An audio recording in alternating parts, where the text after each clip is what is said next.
Hello aspirants, looking at current affairs for 17th Feb. The news items that we have picked up from the Hindu newspaper are these 19. We'll look at them in detail. The first one, triple talaq case may go to constitution bench. So presently these Muslim personal law issues, that is Muslim personal law practices like triple talaq, nikah halala and polygamy, are being referred to by a 3-judge bench. So batch of petitions on these issues have been put together and are being heard. Now this will be referred to a constitution bench for hearing on the fundamental question whether these violate fundamental rights of Muslims or not. So this is a constitutional question to be looked into. What are each of these practices? We have already discussed recently too. Day before yesterday on 15th Feb, you can look at the news video. All these terms have been explained in detail. So triple talaq is a way in which divorce is granted in Islam, but the divorce procedure, this detailed divorce procedure not followed and talaq said in a go. Talaq, talaq, talaq, and divorce occurs. That is called talaq-e-bidat. So that talaq-e-bidat is what is being questioned here. Nikah halala and polygamy. So these will be looked into by a larger constitution bench, and the central government is putting forth a question before the Supreme Court that is Article 13 applicable to personal laws as well? Because under Article 13, laws which are inconsistent with or derogatory to fundamental rights are unconstitutional. So the judicial review can take place, and such laws, if they are found inconsistent, derogatory, they can be declared unconstitutional. So this Article 13 also defines the term law, and in this, law is defined as ordinance, an order, bylaw, rule, regulation, notification, even custom and usage. So in that sense, personal law would come under it. Also, Article 13 applies to any law in force in India before or after the commencement of the Constitution too. They should not violate fundamental rights. So this is a basic point which is being raised here. So the All India Muslim Personal Law is challenging that Supreme Court has no jurisdiction to strike down provisions of personal law. But then if they are violating fundamental rights under Article 13, then Supreme Court will have a mandate, and it can have judicial review on these cases and decide on the matter. So this is there. Then the next news item is 70 killed as IAS targets Pakistan Sufi shrine. So this was a popular Sufi shrine in Sindh province in Pakistan, in which 70 people were killed and 200 injured in a terror attack on 16th Feb yesterday. And this was the 7th terrorist strike in Pakistan since 13th Feb. So you can imagine. And this is the first terrorist attack in Pakistan which has been claimed by IS, Islamic State. And so far, Pakistani officials had been denying the presence of IS in the country, despite there were several reports that groups have gained this IS group has gained foothold in the country. So now this is the first where they have claimed responsibility as well. The next news item is turtle smugglers facing the heat. So this is a seizure of these Indian flap-shelled turtles which have been seized from West Bengal and Uttar Pradesh. So here huge amount of smuggling of turtles is taking place. They are in demand for their flesh actually, and this is banned under the Indian laws. So there is this central agency, Wildlife Crime Control Bureau. So from biodiversity perspective, knowing about this body is important for us. That is why this has been picked. This one-off incident is not important for us. So this flap-shelled turtles are also under Schedule 1 of Wildlife Prevention Act. So that is why the commercial exploitation cannot take place, and it may result in imprisonment of 3 to 7 years. So that is also there. This is a freshwater turtle species. And this Wildlife Crime Control Bureau, this is a statutory body, means a body established under the law. This was established in 2007. It works under the Ministry of Environment and Forests, and this has been established by amending Wildlife Protection Act of 1972. So it has been established to provide a centralized authority. Wildlife Crime Data Bank is maintained by them. They coordinate the activities of various agencies which are there for wildlife protection at state level as well. It also assists foreign authorities and international organizations, coordination with them, capacity building, training, help provided to various agencies in India, and plus it also assists and advises customs authorities when they are inspecting any consignments of flora and fauna, and whether they are come under the provisions of Wildlife Protection Act or even Convention on International Trade in Endangered Species which is there. So all this is looked into by them. They have also won the 2010 award. This is the Clark R. Bavin Wildlife Law Enforcement Award for the outstanding work. So this is the Wildlife Crime Control Bureau. Then the next news item is these are the turtles which were seized. Take lead in jet project. So this is Russia asking India to take a lead because the 5th generation fighter aircraft. So this is planned to be jointly developed by India and Russia. So this is a project initiated, but the final deal has not yet been signed. Final contract not yet signed. So now Russia is asking India to take the lead because they are keen to go ahead with it. So in 2010, a preliminary design agreement was signed to jointly produce this 5th generation fighter aircraft, which both countries can use. So far, at that time, it had equally invested $295 million for preliminary design. So even Russia is saying that this design would be based on a presently Russian 5th generation jet, which is already flying. Also, it is said the other projects which are there, other big deal projects which we have finalized, concluded are one is S-400 long range air defense system, even the utility helicopter come out to 2060 and the Mi-17 helicopter. So these deals have also been concluded and they will be on a fast pace. So that is fine. Only with the 5th generation fighter aircraft there are difficulties seen in concluding the contract. And these you should remember, S-400 Trump and come out to 2060 we had discussed in news in October 2 because these were announced on the sidelines of BRICS summit in Goa in October 2016. So these will be fine, going on fine.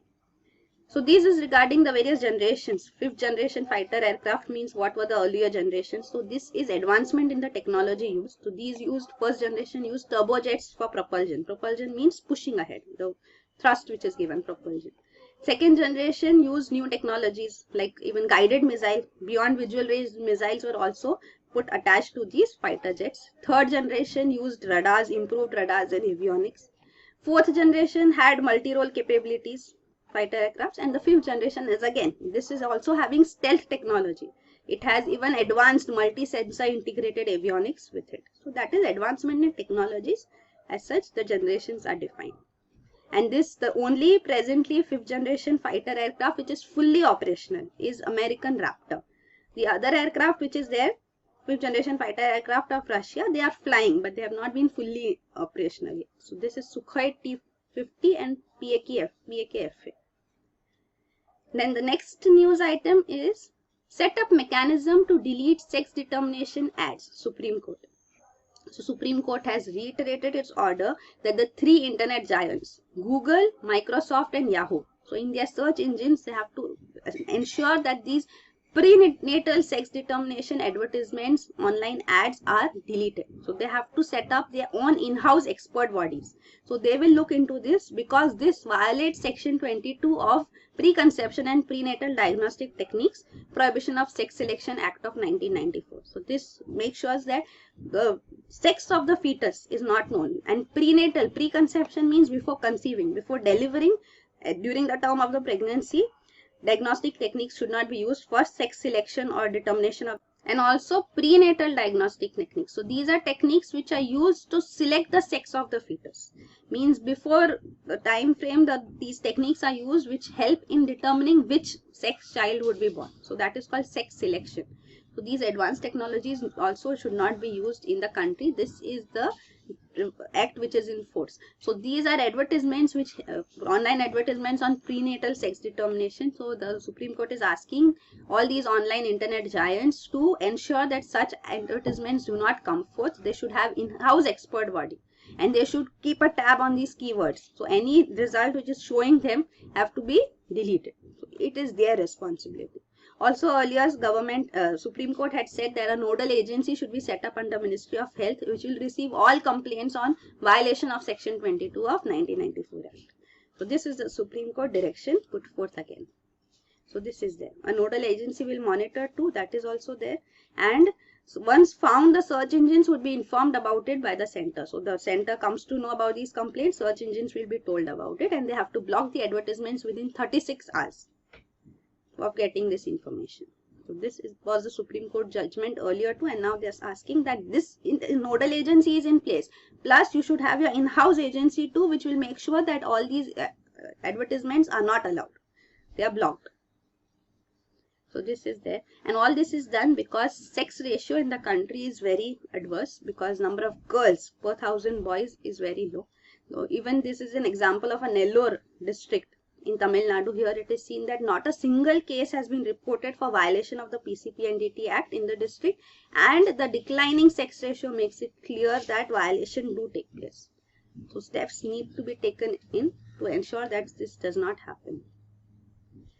The next news item is ISRO gearing up for second moon mission. So yesterday we discussed PSLV C-37 launched 104 satellites successfully, and now ISRO is planning to have its attention on Chandrayaan-2.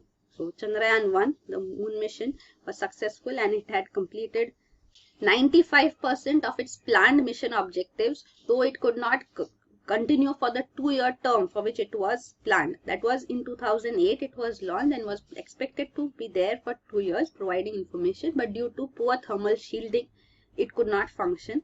But then the ISRO has claimed that all the major objectives planned missions were accomplished. Also it detected water on moon's surface. So that was a major discovery, and it was done at a fraction of the cost which NASA incurs in sending probes to the satellite moon.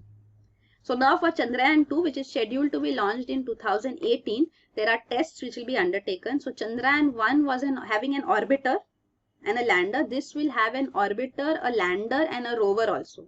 So orbiter will orbit around the moon, lander will land on the surface of the moon, and the rover will come detach and will move over the surface of the moon. So this is Chandrayaan-2. So you can see here Chandrayaan-2 mission. So presently the lander module will be testing would start. So these tests would take place at ISRO Propulsion Complex in Mahendragiri. So to see that the propulsion system, so propulsion means the thrust which is provided for it to move. So that lander module's propulsion system functions efficiently or not, that would be tested. Its performance would be tested. So this is Chandrayaan-2. The orbiter, lander and the rover. So this it will be launched and then it will go in orbit and then will be thrusted up ahead, go in orbit around the moon, and then gradually it will land on the surface of the moon. Orbiter will keep orbiting and this will detach and land on the surface of the moon. So that is planned. Then the next news item is water conservation may become part of syllabus. So this is in Rajasthan where they have implemented this Jal Swavlamban Yojana. So this is for water conservation. Scientific techniques are used for water conservation.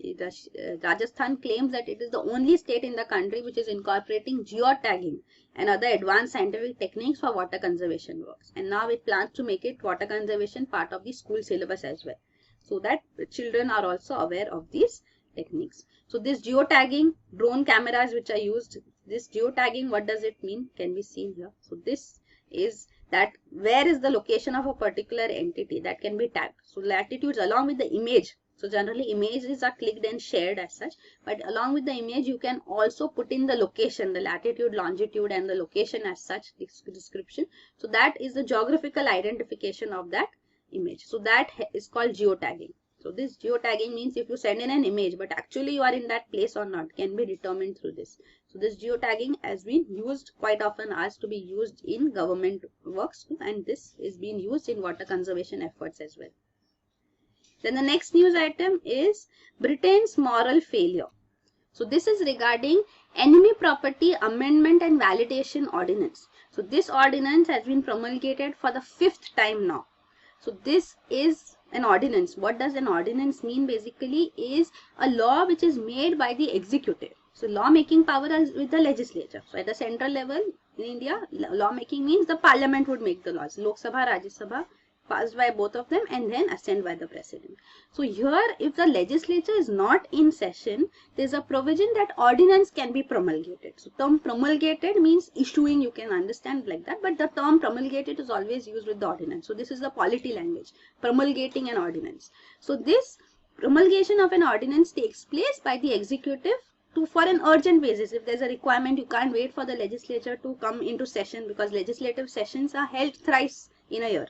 There is a budget session, there is a monsoon session and the winter session. So then in the meantime, if there is a law required, then ordinance can be promulgated by the executive. Means executive will promulgate, means in the name of the president. So president promulgates. So for this also president had his reservations about repeated re-promulgation, but then president is bound by the aid and advice of the chief of the council of ministers headed by prime minister. So he promulgated this ordinance. A bill on this aspect has also been proposed. It has been passed in Lok Sabha in March 2016, but Rajya Sabha has sent it to a select committee, and in this select committee, dissent statements have been recorded in the report by 6 members of this select committee. So the committees are there, means Rajya Sabha, Lok Sabha, huge bodies, hundreds of members. So in Lok Sabha 552 members, Rajya Sabha 250 members. So in each house they have their committee, select committee. So a subset of this body is made of say 15-20 members or so, and they discuss on the provisions of each bill which comes to them, and then they give their reports. That report is studied by the house, and then the voting takes place. So this select committee has recorded dissent statements and they oppose this ordinance. So what is this particular ordinance about and why they oppose, we'll see that too. So that is why the ordinance route is used, since it is pending here. In the meantime, how can it be put into effect? Ordinance. Ordinance is how it survives. An ordinance survives till the time the legislature comes in. Means if an ordinance has been promulgated on say day 1. If say, and that time only it can be promulgated if houses are not in session. Otherwise ordinance cannot be promulgated. So then the houses meet, say the parliament session starts say after 50 days. Or maximum it can go up to 6 months actually, because in the constitution it is required that the difference between the time gap between 2 sessions of the parliament cannot exceed 6 months. But in India it is less than 6 months because we have 3 sessions as such. So of course 3 sessions in a year means less than 6 months between 2 sessions. So even say if after 3 months a session is been initiated, then the ordinance's life will be maximum up to 6 weeks. Means once the parliament comes into session, 6 weeks time frame is given within which the parliament can reject this ordinance as well. As soon as it rejects, the ordinance lapses. If it does not, then maximum it is 6 weeks if no action is taken. 6 weeks. Beyond that, the ordinance automatically lapses. So that is the, theoretically it is said the maximum life an ordinance can have is 6 months, 6 weeks. Though actually practically it is not the case, because there are 3 sessions of parliament in a year. So that is why it is not so. So that is there. So 3 months in our case it will be 3 months, maximum 6 weeks, or even less than in a week or so also. Then 3 months, 1 week will be the life of the ordinance. And in this present case, in this enemy property amendment and validation ordinance has been promulgated for the 5th time. First time it was promulgated in 2010. It was allowed to lapse. Later, in Jan 2016, again the present BJP government had promulgated this, and since then it has been promulgating repeatedly. So that the law is always in force. So that this is the 5th time it has been promulgated in Feb 2017 now. So that is the case, and why this promulgation of ordinance is taking place and what is this bill all about, we will see that too. So as it says, enemy property. So enemy property means enemy is defined as citizen of a country with whom India is at war. So if India is on war with Pakistan, then all Pakistani civilians, all Pakistanis are enemy as such. So this is how it is understood. So enemy property is for that. So you can see here the legislation when it was first initiated was that during the time of wars. That is, it is only during the time of war. Peacetime, no civilian of any country can be called an enemy. So that is how it is. So after the wars against China in 1962 and Pakistan in 1965 and 1971. So in these 3 wars, after that the property belonging to the nationals of these 2 countries were taken over by the Union government. So this was under the Defence of India Acts, and this was put under a custodian. So this Enemy Property Act of 1968 was passed, and all such immovable and movable property were put under a custodian. Now the question arose on this, that if the enemy property is inherited by his descendant and that descendant is an Indian, then what happens to such a property? So that was the question put forth, that because the person whom he is inheriting, he is an Indian. So this was a case, he had migrated to Pakistan but he remained a citizen of India only. So he said that since I am a legal heir and I am the citizen of India, then this is no longer an enemy property. So this should not be confiscated. So this was the question raised. The litigation went up to the Supreme Court, and in 2005 Supreme Court ruled that the custodian did not have any right to the property. The custodian to whom all this property was given, so they don't have a right to the property. They are only a trustee managing the property. So the ruling said that the legal heirs of erstwhile owners of enemy property, if they were citizens of India, they could get it back. So this was the ruling of the Supreme Court. So as a response to this, because Supreme Court did not allow the government, the custodian is the representative of the government, to have control over all this movable, immovable property, these ordinances were promulgated, and they have been promulgated since then. So that is there. It is said that Pakistan government at that time in 1971 War II, it disposed of all the property which belonged to Indian nationals in Pakistan. So they had disposed it of, sold off all these properties. But in India, all this property is in the hands of the custodian. So it still remains with the government. If it's sold off, then it's done with. But here it is with the custodian, and presently the total amount even of Pakistani nationals, this property, enemy property of Pakistani nationals, is around 9,280 immovable properties are there, around 11,882 acres in all, and the total value is 1,04,340 crores. So, and with shares in companies of 2,634 crores. So this is the huge amount of property, immovable, which the custodian has with them, belonging to Pakistani nationals. Also, there are 149 properties belonging to Chinese nationals in India, which are under the custodian. So this was at the time of these wars, that these enemy properties, as they were called, they were confiscated and handed and were under the control of the custodian. So to overcome this Supreme Court ruling, these ordinances route is used, and the bill of March 2016, it's passed in Lok Sabha, but Rajya Sabha is not passing. Select committee is sending its dissent. The dissent which they are sending is because they are opposed to the declaration of Indian legal heir of enemies as enemies too. So if the legal heir is an Indian, he should not be declared as an enemy. So that is there. And the bar which it is putting on inheriting the property. So property cannot be inherited as such. And the title, they want the title should be in the name of the custodian. Means government should take over that property. So they are against these points as such. So that is why the bill was opposed in Rajya Sabha. So this is there. So you can see the enemy property legislation enacted.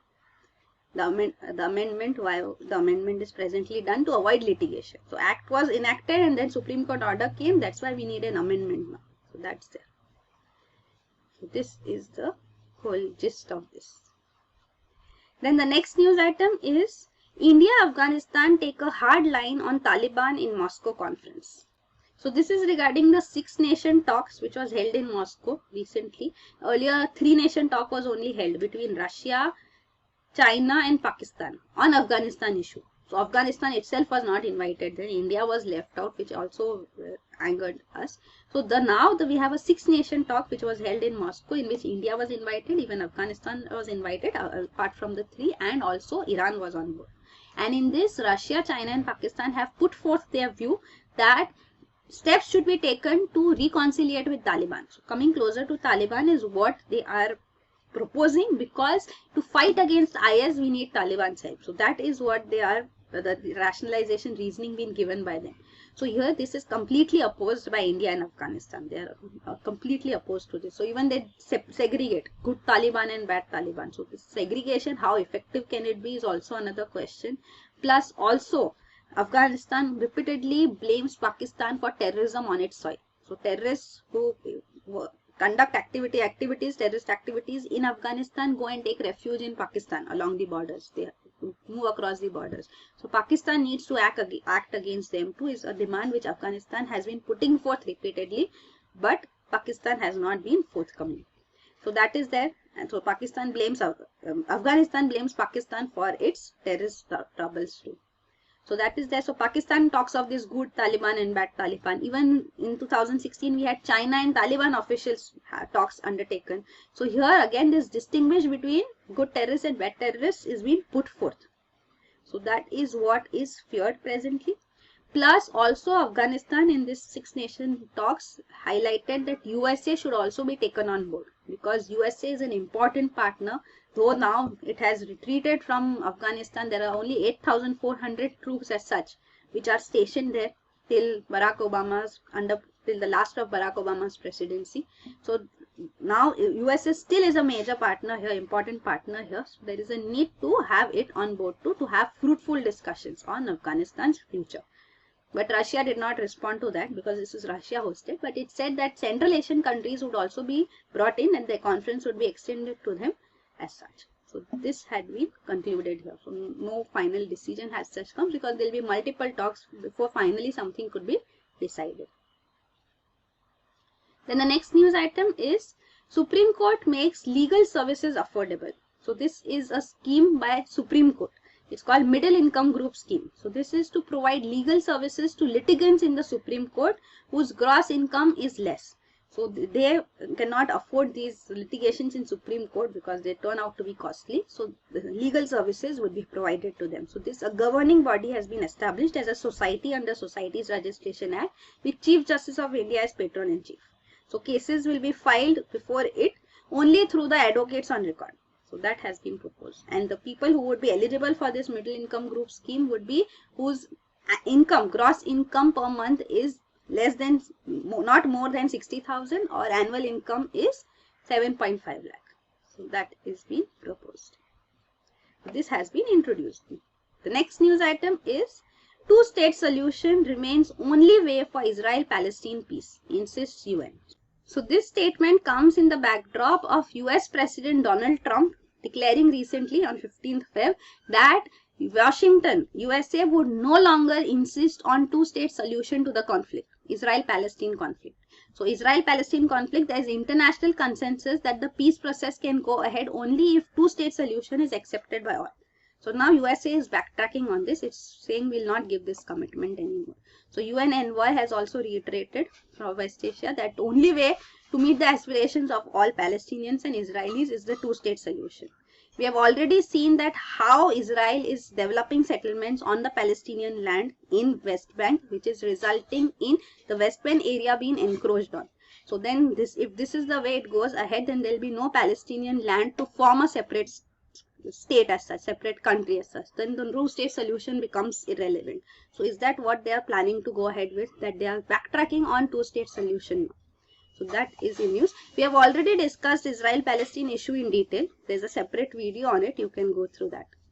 The next news item is Sri Sena initiates tripartite talks on constitution. So this is Sri Lankan President Maithripala Sirisena. He is initiating tripartite talks with the Prime Minister of the country and the leader of the opposition. So all political parties are coming together. He came to power. It's a presidential form of government in Sri Lanka. He came to power in Jan 2015 elections, and post that he has again initiated the constitution making exercise to provide a political solution to the Tamil minorities, because after the civil war ended, LTT was eliminated. There is a need for reconciliation. So for this, constitutional reforms are required, and for this talks have been initiated because the steering committee which was established, this was 21 member steering committee which was asked to look into the matter, but then it could not submit its interim report till the deadline initiated.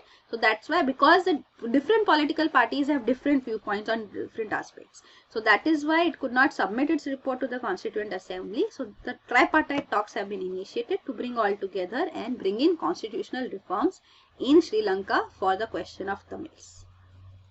Then the next news item is SEBI stung NSE to reset co-location code. So the National Stock Exchange has this co-location facility. So this means that brokerage houses can house their servers inside the exchange. Means inside the National Stock Exchange they can have their servers, because this will give them better speed for trade execution. So this co-location facility has been provided by NSE since 2010, and it results in a significant chunk of its turnover too, even in cash market and derivatives volume. 20% and 30% respectively. But then reports have come of undue advantage being given to some brokerages. So preferential exchange access is given to some brokerages. Such allegations have come forth. Even Deloitte report had come on this. So that is why SEBI, Securities and Exchange Board of India, which is the regulatory authority here, has initiated inquiries into this. And another point which is put forth is that there was an information lag which would take place, because TCP/IP technology which NSC used when it started in 2010 for co-location facility, this resulted in lag in information being shared between co-location servers. So all co-location servers did not receive information at the same time. So the technology also had this to be blamed. But now since 2014, NSC has moved to multicast technology. So all servers now receive information at one go. So if still there are allegations of some brokerages being favored in this co-location facility provided, then of course it will lead to stringent action taken by SEBI. So that is there. Then the next news item is Dassault and Reliance form JV for Rafale joint venture. So this is 5149 joint venture which Reliance Aerostructure Limited has formed with Dassault Rafale for having the 50% offset obligation. So this 50% offset obligation is there in the 36 Rafale fighter jets which have been purchased by India in September 2016 by Rafale. This also we have discussed quite often. You should be knowing about this by now. So for this 36 Rafale jets, 50% offset obligation means that how much amount of money is brought, is taken for the buying of these Rafale jets, how much it earns. Out of that, 50% has to be brought in India. Means it should be entering into India again. So that is around 30,000 crore rupees it comes to. 50% offset obligation for this deal. So this 30,000 crore has to be put back into India. So for that, how will it put back? So it will have some joint ventures, such initiatives as this one shows, that it will have business with Indian authorities. So through that joint ventures, generally they can have a hold in the market here and invest here and go ahead.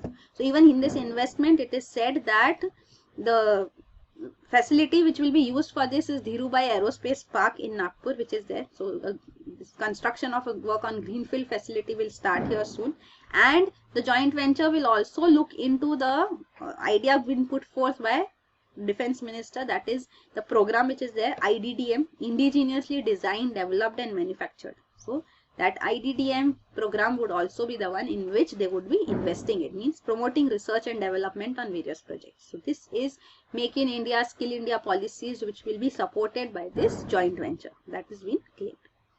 So there will be various phases in which this would be put into effect. Then the next news item is, so you can see, this is regarding the same. So offset policy mandatory for any firm bagging an arms deal to plow back at least 30% of the contract value into the country. Rafale deal has 50% offset clause. So this is there, that contract value has to come back to the country. Generally it is 30%, but for Rafale it is 50%. Then the next news item is Antarctica sea ice hits record low. So Antarctica sea ice is shrinking and it is at the record lowest level since the last 4 decades. Earlier record low was 1997. So this is being seen now. So this is because of global warming that the sea ice at both poles, North Pole and South Pole, is declining. And this is the time, this is the month of Feb. In later months it will result in further decline because that is the time when more melting takes place. So that is also going to be in use. The next news item is potent malaria vaccine on the anvil. So this is regarding the malaria vaccine PFSPZ. So a vaccine, basically what a vaccine means, that a live attenuated version of the parasite is inserted in the human body and then the body develops resistance, and because of that resistance, later when the actual parasite strikes, the body resistance system responds to it and kills it. So that is how it works. So this PFSPZ vaccine has been developed against using the malaria parasite sporozoite. So it is targeting this malaria parasite, which is Plasmodium falciparum mosquito borne. So these parasites are transmitted through this mosquito. It's a vector borne disease, malaria. So this is the Plasmodium falciparum mosquito which transmits this sporozoite parasite. So this is said to be the deadliest form of malaria as such, and World Health Organization has also said that there are 212 million malaria cases in the world and 4,29,000 deaths take place. So this is the statistics of 2015. So of course the levels are quite high and more than 90% of the deaths take place in Africa. So there is a need for a vaccine for this, of course, and PFSPZ is been advancing on a faster pace. In the trials which were conducted in Germany, it saw 100% protection when it was for 10 weeks as such. And in Mali, when it was done in Africa in real life conditions, it was seen that of the 44 people who were given these doses, there were two groups formed, control group and vaccinated group. So in vaccinated group, only 66% were infected, while in control group, where they were not given the vaccine, 93% contracted malaria. So this is an achievement which they have acquired, and they will have further trials also taking place. So that's what they're saying. We are targeting 80 to 90% protection for 6 months to 1 year. Already another vaccine which has been quite often in news, malaria vaccine, RTS-S. This is a vaccine developed by GlaxoSmithKline. It has also been tested and is being tested presently for children. That is the most affected population by malaria. So this is the most advanced of the malaria vaccine. But then in last year's trials in Kenya, it was seen that the effectiveness is only about 4%, even after 7 years of the trials. So that is the case with RTS-S, and now new candidate is coming for malaria vaccine, PFSPs. The next news item is high quality graphene created using soybean. So these scientists from Melbourne, Australia have used soybean. So this soybean would be used to form the world's strongest material, which is graphene. So this can be commercially produced and will be more viable because it will be cost effective too. It can be easily, cheaply, quickly produced. So graphene, what is graphene? Is carbon that is 1 atom thick. So they have developed this technique called graph air technology. So graphene film grows in ambient air with a natural precursor using soybean. This is graphene. This is quite often in news, is said to be the strongest material as such. It is a 1 atom thick layer of carbon. So this you can see. This had been discovered in 2004 and has also been awarded Nobel Prize in Physics in 2010 because of its technical capabilities and commercial applications. So the technical capabilities are there because with this graphene, which is 1 atom thick, the properties at nanoscale, the properties change. So that is what is there. So here the breaking strength of this is quite high. It is more than 100 times greater than steel. Its elastic limit, you can see the carrier mobility at room temperature. Even thermal conductivity is more than copper, 10 times higher than copper. Current density, maximum current density it can take is 100 times larger than copper. So that is why, because of these properties, it is quite in demand and has various applications. You can see it can be used for making transparent electrodes. It can make printable inks. As such, it can make these gas barriers which can be used for solar cells. Then it can help in heat dissipation. And then you can see composites can be made various in aeroplanes, in cars. These composite material, because steel is now being used, graphene can be used later. So this energy electrodes can be made. Semiconductors technology will be undergoing a revolutionary change. So these are the applications of graphene because of its properties. Then the next news item is the last one. UAE chalks plan to build first city on Mars by 2170. So UAE is an energy rich country. Dubai is also part of it, United Arab Emirates. So this has revealed a plan that it will build the first city on Mars by 2117, and this will take place through a 100-year national project which it has announced now. So it will collaborate with specialized international organizations, scientific institutions, and nurture a national cadre. A specialized cadre of scientists would be developed in universities in UAE who will undertake these scientific research programs and find solutions to the problems of transportation means how can that be, exploring that energy and food requirements on red planet, how means Mars, how can they be taken care of, how faster modes of transportation can be found from traveling to and from Mars. So these steps would be taken by UAE, research would be undertaken by them. So this is a 100-year national project initiated. So Mars is a planet which lies in the habitable zone. So it's a neighbor of Earth. So it is thought that water does exist in Mars. In ice form it has been found. But then it did exist earlier in liquid form as well. And that is why it is said that human life has been possible. So finding of water on Mars has been the reason why it is believed that carbon-based life is possible. So also it lies in the habitable zone. So this habitable zone is a theoretical band of space a certain distance from the sun where the conditions are acceptable for carbon-based life. So So that is there. So this is regarding Mars. You can see discoveries have been made. So you can see organic molecules have been discovered on the surface of Mars.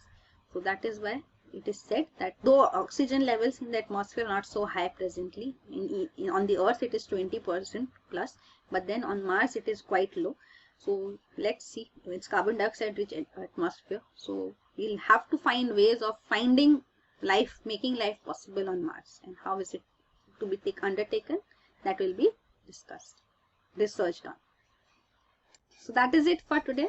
Thank you.